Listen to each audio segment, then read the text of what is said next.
Hello, everyone. This is Jeanne White from Social Connections on Passionate World Radio, where passion meets reality. And I do have an excellent guest on the show today. He is an author, Elijah Cooper, and he is going to be talking about his book, Falling. And he's also part of the Miami Book Fair Festival that's going on in Miami in November. I think it's the 17th to the 20th. So I really want to welcome you, Elijah, to the show. Thank you so much for coming on. Thank you for having me.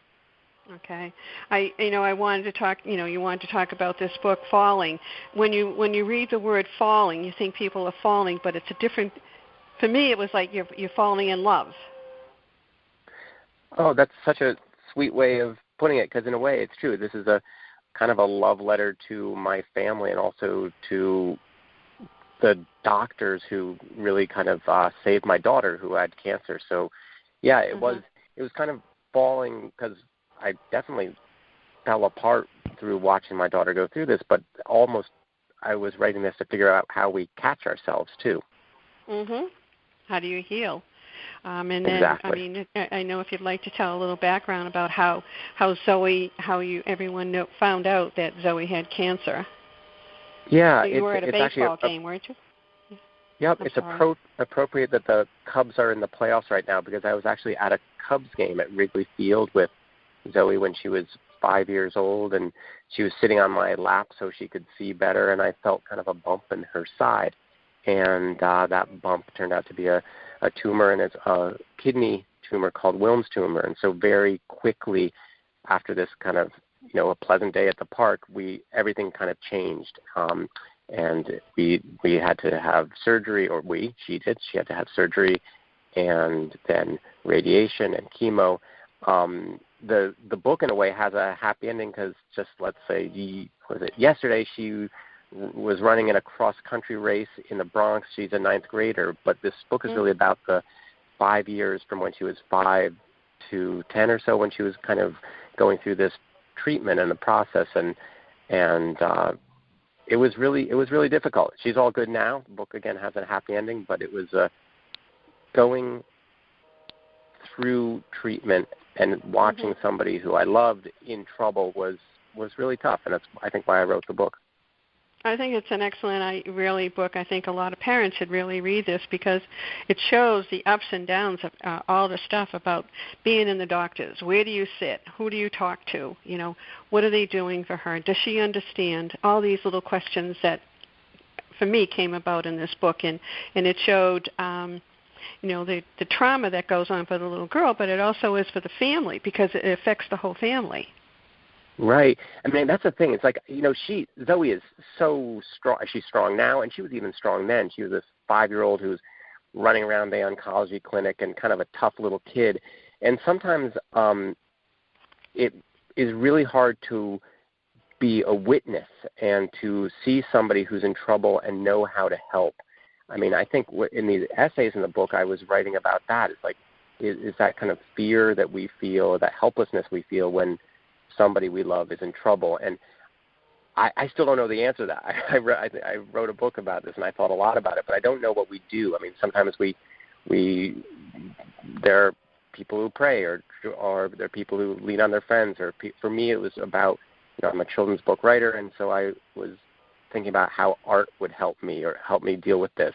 But these feelings of worry that we have for our children are kind of universal. This was kind of amped up, but what do we do? And those are the questions I was trying to think about when I was writing. I think a lot of parents think about it because it's now you're in a new world. You're in an environment they've never been before, and that you're trying to hold on to some being protective, and right. You have to rely on actually strangers really to take care of Zoe. Yeah, no, and I'm still kind of completely in love with her doctors and the nurses who took care of her. I mean, they were so kind and so wonderful. And right, because the parents are all worried, and the doctors were just so kind. And I do think, though, too, is that any parent who's ever kind of worried about a kid who has a fever has felt the feelings that we did. Ours might have been, or anybody who's had a kid with an illness or something like cancer, our feelings may have been a bit like magnified or amplified. But I think all parents and all people really have these feelings of worry. But you're right, that we have to kind of then rely on other people to help us. Right. I have to admit, not funny. I just thought, I don't know, I don't want to say it was funny, but I really got a little giggle out of it. You used to go to a coffee shop, right? Yeah. And Zoe, and you give her $20. I think it was $20, and she'd go get coffee. And they called when you went in there finally. I got a kickle out of this, how they called her the big tipper.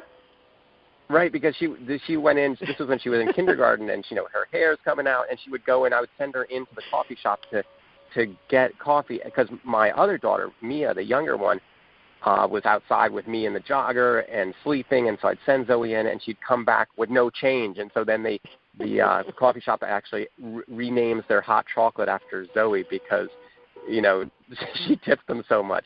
And what's interesting about that is that Zoe, who's not only she's strong, but she's smart. Obviously, she's my daughter. I love her. But she helped me edit this book. In other words, at the end of it, I sat down with her, and I read it out loud to her, and she was like, okay, these are things that you were wrong about, or these are things that you can say or not say. That story was the one thing that she didn't like me writing about because she's really good at math. So she was kind of annoyed that I was kind of insulting her math abilities. So she wanted me to keep that out of the book, but I kept it in because I think it just showed that she was, human. And talking about humor, I think that when you deal with like illness and cancer, this is one of the things I write about is like I'm talking about humor, like how do we get through things like this? So I'm glad you even brought that up because laughter is huge. I'm sure we've all been through it. I've been through it, but sometimes, and it's not laughter like comedy, but it's laughter that helps us to survive and to put a little bit of joy into the life at that moment. Exactly. Yeah, and it's just a very compelling book. I really do think it's great. And I read some of your reviews on Amazon, and I think everyone, it's not a long read. It would take a couple of hours, because you become enthralled into this family, and that you're walking I felt like I was walking the journey with you, and I felt Elijah, it was just a very, very excellent book. Thank you for saying that. I've written a bunch of children's books, which is lovely and fun and fun going to schools, but I've never been more touched by the response that I've gotten than for this book, because I think people often have these types of issues in their own lives, and I've gone to signings or readings, and usually there's somebody who will come up to me and give me a hug afterwards, and they have a story too, and so I've been really honored to share this book. There's a lot of stories out there, and you touched a nerve with people because they may have walked not a same journey, but something very similar, whether it be with their parents. But there's something very delicate when a child gets ill, for people, even for myself. There's something that happens to us like, well, this shouldn't be happening. What can I do? And sometimes we're at a loss. Yeah. But I think this book really does put it into perspective for me anyways, I'm speaking. Yeah, thank you. And I feel, for me, it made me very upset and feeling helpless, and also anger. I write about anger. I think there's a lot of people, when something like this happens to a kid, it's like, why us, or why this? And again, I think people figure their own ways out of this, maybe through, I said before, prayer or church or dance or writing and for me it was really writing. I feel I kind of had to write about these and talk about language and art and humor and kind of figure out my response to this, because I still am uncertain of it. I think that we're all uncertain. We look to people around us. I write essays about, as you know, about gratitude. I felt a huge amount of gratitude to her doctors, and I felt it made me think a lot, obviously, about a lot of things, this book.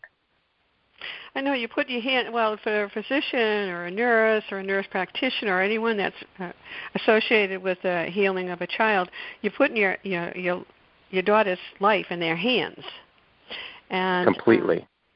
And it's just miraculous how, I don't know how you feel about the universe and God and everything, but I think it's just miraculous how they can help achieve and bring healing to the child. I mean, I just think and they do a lot. So much, and I think, and in a way, one of my big struggles, and I think what a lot of people struggle with is, here's the thing: I feel I control a lot of stuff in my life. I can control my art when I do children's books, or I played football in college, so I think I'm a decent enough athlete, and I feel I can control my body and when I play sports, and I felt I controlled a lot of things.